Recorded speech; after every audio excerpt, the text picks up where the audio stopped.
আসসালামু আলাইকুম, স্বাগতম। গতকালকে কিছু ঢ্যাঁড়স তুলছিলাম বাগান থেকে, ফ্রেশ ঢ্যাঁড়স।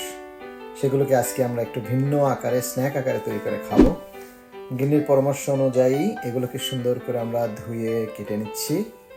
একটু বড় বড় করে কেটে নেব।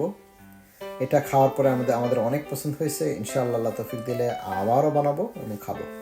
আমাদের ভালো লাগছে, এই জন্য আপনাদের সাথে শেয়ার করা। এভাবে কেটে নিচ্ছি আমরা।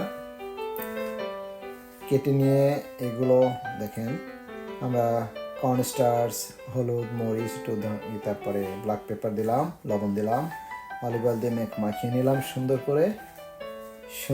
করে মাখানো হলো। Gloves use better. মাখানো হয়ে যাওয়ার পরে এগুলো দেখেন আমরা এয়ার ফ্রায়ে সুন্দর করে বিছায় দিব, যাতে একটার উপর একটা না থাকে। তাড়াতাড়ি কুক হবে এবং তাড়াতাড়ি কুক হওয়ার সঙ্গে সঙ্গে ক্রিস্পি হবে।